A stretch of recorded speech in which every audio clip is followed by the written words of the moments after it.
नमस्कार, जय जोहार।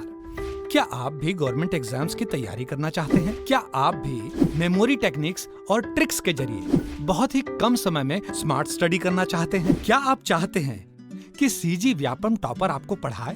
तो डाउनलोड करिए योगेंद्र साहू क्लासेस ऐप। यहाँ 10 से अधिक गवर्नमेंट एग्जाम्स क्रैक करने वाले और सीजी व्यापम टॉप करने वाले योगेंद्र सर सीजीपीएससी और सीजी व्यापम के अंतर्गत होने वाले सभी एग्जाम्स की तैयारी कराएं। तो डाउनलोड करिए Yogendra Sahu classes app to be the best, learn from the best.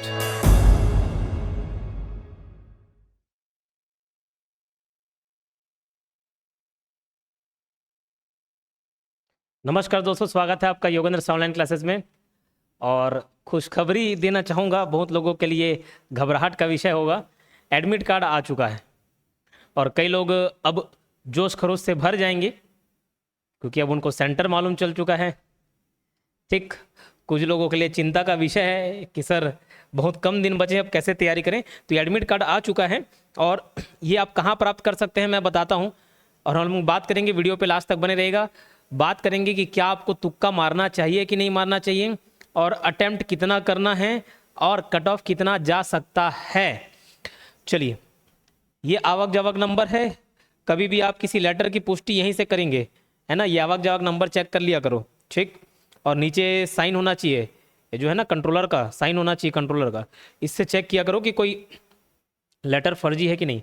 चलो तो क्या बोल रहा है, सीजी व्यापम द्वारा दिनांक 15 सितंबर को आदिम जाति तथा अनुसूचित विभाग नवा रायपुर के अंतर्गत छात्रावास अधीक्षक श्रेणी द भर्ती परीक्षा का आयोजन किया जाना है, ठीक है। अब देखो, ये दिनांक 3/9/2024 मतलब आज, ये व्यापम की साइट पर, ये लिंक अवेलेबल है व्यापम की साइट पर। आप जाकर अपना एडमिट कार्ड डाउनलोड कर सकते हैं। आपको जो आपने रजिस्टर्ड मोबाइल नंबर दिया होगा ना, उस मोबाइल नंबर पर एसएमएस भी आ गया होगा, ठीक है। और कोई भी आपको प्रॉब्लम आता है तो क्या लिखा हुआ है, किसी भी परीक्षार्थी को परीक्षा केंद्र के संबंध में कठिनाई होती है तो हेल्पलाइन नंबर 0771297278 एवं मोबाइल नंबर 8269801982 पर संपर्क कर सकते हैं। लेकिन कॉल उठता नहीं है, ठीक है, बार बार लगाना पड़ता है। इसके लिए अलग धैर्य चाहिए होता है बात करने के लिए, ठीक। अब देखो, अभ्यर्थी संपूर्ण प्रवेश पत्र डाउनलोड करें और उसका प्रिंट आउट अवश्य निकालें।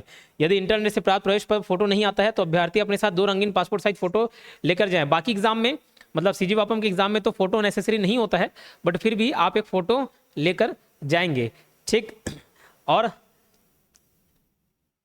उसके अलावा आप ओरिजिनल आईडी ले जाएंगे। कई लोग ऐसी डुप्लीकेट वाला आईडी ले जाते हैं, खाली फोटो कॉपी लेके चले जाते हैं। ऐसा नहीं करना है, एक ओरिजिनल आईडी आप लेकर जा सकते हैं। जैसे वोटर आईडी कार्ड हो गया, ड्राइविंग लाइसेंस हो गया, आपका आधार कार्ड हो गया, पासपोर्ट हो गया, ठीक, जिसमें आपके फोटो हो, लिखा भी हुआ अलग से, फोटो कॉपी मान्य नहीं होगा, है ना। और परीक्षा दिवस में परीक्षा केंद्र में लाना अनिवार्य होगा। ये सारे आईडी आपको लेकर आने हैं, ठीक। अब हम बात करेंगे कुछ महत्वपूर्ण मुद्दों पर, और एग्जाम में जो गलतियां होती हैं वो सब आपको नहीं दोहराना है, ठीक। देखो, सबसे पहले हम बात करते हैं कि कट ऑफ कितना जा सकता है। कुछ बच्चे पूछते हैं कैलकुलेटर अलाउ है क्या? कैलकुलेटर नहीं है जी। जो पहली बार दिला रहे होते हैं उनको मालूम नहीं होता है, ठीक, कोई बात नहीं। आप पहली बार व्यापम का एग्जाम दिला रहे हैं, हो सकता है आपको नियम शर्तें नहीं मालूम हो, कैलकुलेटर अलाउ नहीं रहता है। कोई भी आप ऐसा वॉच नहीं पहन सकते जिसमें कैलकुलेशन हो जाए, डिजिटल वॉच अलाउ नहीं रहता। चलो देखो, आमतौर पर जो कट ऑफ व्यापम में जाता है, पहले 70% जाता था मेरे समय में, मतलब 2018, 19, 20 में। मेरे समय क्या, मेरा समय तो मैं 2018 भी था, 2022, 23 भी था, और अभी भी है, अभी भी चल रहा है, ठीक। अभी बहुत बूढ़ा नहीं हुआ हूं मैं, ठीक। पहले 70% जाता था, फिर बीच में 75% हुआ, और अब कट ऑफ जो है वो 80% जाने लग गया है। 80% ये कट ऑफ, या आप बोल सकते हो टॉप की श्रेणी है ना, इसके इर्द गिर्द घूमता है, 2-3% कम ज्यादा। अब देखो, हॉस्टल वार्डन का एग्जाम जो है 100 मार्क्स का है। हॉस्टल वार्डन का एग्जाम 100 मार्क्स का है, तो ध्यान रखें 100 मार्क्स में 80 मार्क्स अगर आप जनरल कैटेगरी के हैं तो 80 मार्क्स तक आपको लाने पड़ेंगे। ये सेफ स्कोर होगा, 2-3 कम ज़्यादा जरूर हो सकता है। बोले सर एग्जाम से पहले आप कट ऑफ कैसे बता दे रहे हैं? ये एक मैं मॉडरेट लेवल पेपर को सोच के चल रहा हूँ कि पेपर का जो लेवल होगा वो मॉडरेट होगा, जैसे पहले व्यापम में आता है। और मेरे पुराने कितने भी कट ऑफ के आप प्रेडिक्शन देख लीजिएगा, गलत नहीं होता है, सही होता है, ठीक है। तो 80 के आसपास आपको मिनिमम मेहनत करना है। बोले सर अगर हम ओबीसी होंगे तो 2-3 मार्क्स कम कर लेना, ज़्यादा नहीं। ओबीसी हो तो 2 मार्क्स, ST SC हो तो 2 मार्क्स और कम कर लेना, ओबीसी ST हो तो 2-3-4 मार्क्स और कम, ठीक है। फीमेल को मेल से 2-3 मार्क्स कम लाना पड़ता है। फीमेल जितने भी रिजर्व कैंडिडेट हैं ऊपर से नीचे 2-3 मार्क्स कम कर सकते हो, ठीक है। लेकिन ST कैंडिडेट भी जो है वो 70 से नीचे नहीं सोचना है आपको, 70 से नीचे ST कैंडिडेट्स को सोचना ही नहीं है, ठीक। क्लियर, ये बात समझ आई। क्या नेगेटिव मार्किंग है? जी बिल्कुल, 1/4 आपका नेगेटिव मार्किंग है, ठीक। अब मुझे ये बताएंगे कि आप लोगों को एग्जाम सेंटर कहाँ मिला, फिर मैं बताता हूँ मुझे कहाँ मिला। पिछले बार मैं सहकारिता का एग्जाम, हर बार जब भी एग्जाम दिलाने जाता हूँ स्टूडेंट्स की मुलाकात हो जाती है, लेकिन मेरा आदत है बहुत लेट जाने का। एग्जाम जस्ट चालू होता है, पेपर बढ़ चुका होता है तो मैं एंट्री मारता हूँ, फिर बाद में स्टूडेंट्स बोलते रहे सर पहले आप क्यों नहीं आए, आपसे थोड़ी बातचीत हो जाती, ठीक है। तो इस बार देखते हैं कौन से स्टूडेंट से मुलाकात होती है, कौन से सेंटर में। तो आप लोग अपना सेंटर जरूर लिख के बताएंगे, थोड़ा सा दूर भेज दिया है बट ठीक है, हो सकता है बहुत सारे बच्चों को दूर भेजा होगा क्योंकि फॉर्म भरने वालों की संख्या बहुत ज़्यादा है, 6,20,000, ठीक। अब देखो अभी 100 में 80 इतना आपको लेके आना पड़ेगा सिलेक्शन के लिए। टॉपर वाले तो भैया 85 से 90 ही सोच के चलना, 85 से 90 के बीच में। ऐसा क्यों? क्योंकि पढ़ने के लिए आपको 6 महीने दिए गए हैं, 1 मार्च से लेके 1 सितंबर 6 महीने हो जाते हैं, फिर 15 सितंबर को एग्जाम, 6.5 महीने आपको समय दे दिए गए। तो हर बच्चा हर चीज़ पढ़ लिया गया, ठीक। लेकिन टेंशन लेने वाली बात नहीं, अगर आपकी टेस्ट सीरीज में कम ज़्यादा मार्क्स आ रहे हैं तो वह एग्जाम में पेपर के लेवल के हिसाब से थोड़ा कट ऑफ एडजस्ट हो सकता है। हो सकता है अभी आप टेस्ट सीरीज में परफॉर्म नहीं कर रहे हो, एग्जाम में परफॉर्मेंस दे पाएँ। क्योंकि मैं परमुटेशन कॉम्बिनेशन का कंसेप्ट बताया था, हो सकता है मैं मैथ्स में सभी चैप्टर्स नहीं पढ़ाऊँ, तो जो मैं चैप्टर छोड़ के रखा हूँ, मान के चलो 4 चैप्टर में नहीं पढ़ाऊँ, अगर मैथ्स के उन्हीं 4 चैप्टर में से 5-6 क्वेश्चन आ जाए तो मुझसे तो नहीं बनेगा, मैं इसी रेस से बाहर, 4-5 मार्क्स से रेस से बाहर। अगर मैं सोचो 4 और ऐसे चैप्टर हैं जिनको मैंने पढ़ा है लेकिन उसके जो वैरायटी वाले क्वेश्चन है, थोड़ा डीप वाले क्वेश्चन है, वो मैं नहीं कर रहा हूँ, ऊपर ऊपर का पढ़ के रखा हूँ। अब वो फिर जो मैं नहीं करके रखा हूँ वहां से क्वेश्चन आ गए, फिर मैं रेस से बाहर। तो ऐसे बहुत सारे परमुटेशन कॉम्बिनेशन होते हैं। इंग्लिश जो बच्चा पढ़ता है वोकैबुलरी क्या 1 लाख 2 लाख वोकैबुलरी थोड़ी नहीं याद कर लेता होगा, वो याद करता होगा 1000 याद करता होगा, 2000 याद करता होगा, उससे ज़्यादा क्या याद करेगा। क्योंकि मैं खुद 2000 वोकैब याद किया हूँ, लेकिन किसी एग्जाम में वहाँ से वोकैब से उतने 2000 वोकैब में फंसता है, कभी नहीं फंसता है। तो ये परमुटेशन कॉम्बिनेशन का खेल होता है, लक की बात नहीं कर रहा हूँ मैं, लक अलग चीज़ है, परमुटेशन कॉम्बिनेशन अलग चीज़ है। छत्तीसगढ़ में मैं डेट वाले जितने भी फैक्ट्स होते हैं उसको अवॉइड कर देता हूँ, जब वो पूछता है तो मेरे से नहीं बनता, मैं डेट छत्तीसगढ़ वाले को नहीं ध्यान देता उतना ज़्यादा कि 8 सितंबर है कि 9 सितंबर है, 11 जुलाई 12 जुलाई है, इसलिए क्योंकि वहाँ पे हम खुद कंफ्यूज रहता है उसमें, कभी कुछ ऑप्शन लेते हैं कभी कुछ, तो ऐसे पॉइंट्स को मैं छोड़ देता हूँ। अब वहीं से क्वेश्चन बन जाए तो दिक्कत है। छत्तीसगढ़ में पंचायती राज के मैं डीप में तैयारी नहीं करता हूँ, अगर वहाँ से क्वेश्चन आ जाए तो मेरे से नहीं बनेगा, लेकिन जो जो टॉपिक मैं पढ़ाऊँ वहाँ से आया तो फंसेगा। तो ये परमुटेशन कॉम्बिनेशन का गेम होता है, इसलिए आपको घबराना नहीं है। टेस्ट सीरीज आपके तैयारी के लिए है, आपकी गलतियों को दिखाने के लिए है, आपको डिमोटिवेट करने के लिए नहीं है, ठीक है। तो ये कट ऑफ की बात हो गई। अटेम्प्ट कितना करना चाहिए और तुक्का मारना चाहिए कि नहीं मारना चाहिए, ये भी ध्यान रखना। अटेम्प्ट और तुक्का, अटेम्प्ट कुछ लोग अटेम्प्ट बोल लो, कुछ लोग तुक्का बोल लो। ये बताओ, देखो कई लोग एकदम एक्यूरेसीज के चक्कर में चलते हैं, जो मुझे आएगा मैं वही टिक करूंगा। अच्छा, जो आपको आएगा और वही टिक करेगा, और आपको मान के चलो 50 क्वेश्चन ही आता है, 50 क्वेश्चन नहीं आता है भैया, 50 में सिलेक्शन होना है क्या? नहीं।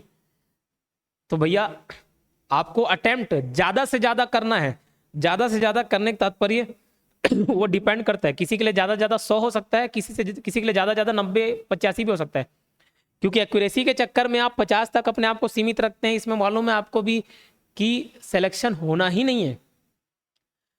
अब 50 क्वेश्चन तक आप एक्यूरेट हैं, बिल्कुल ये टिक मार लिए, लेकिन फिर 20 क्वेश्चन के आंसर ऐसे हैं जिनको आपको कुछ भी नहीं आता है। मैं एक उदाहरण प्रस्तुत कर रहा हूँ, लेकिन 30 क्वेश्चन ऐसे हैं जिसमें आप 2 ऑप्शन में कंफ्यूज हो। कितने? 2 ऑप्शन में कंफ्यूज हो। तो आपके 30 क्वेश्चन में अगर आपने अटेम्प्ट कर दिया 30 का 30, तो आपका सही होने का चांस कितना हो जाएगा? ये 15 और ये 15 क्वेश्चन सही हो जाएंगे, 15 क्वेश्चन गलत हो जाएंगे। एक जनरल प्रोबेबिलिटी तो यही कहती है 15 सही हो गए, 15 गलत हो गए, ठीक है।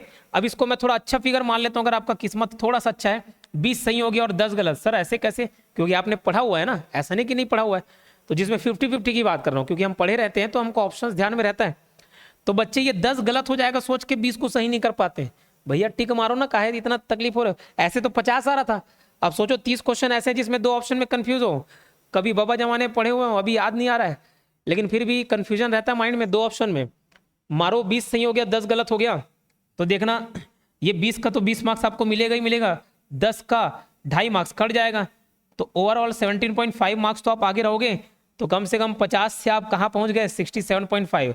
अरे नहीं सर उल्टा सिनेरियो हो गया तो, अरे तो भी आपको ज़्यादा ही मार्क्स आएंगे। लो 10 सही 20 गलत, यही होगा और क्या होगा ज़्यादा ज़्यादा।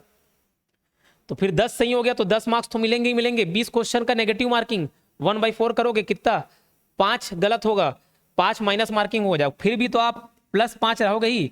तो 50 से कहाँ पहुंचे, 55। सिलेक्शन यहाँ पे भी नहीं हो रहा था, यहाँ पे भी नहीं होना है, तो हम क्यों ना पॉजिटिव सोच के थोड़ा ज़्यादा अटेम्प्ट रखें, ठीक है।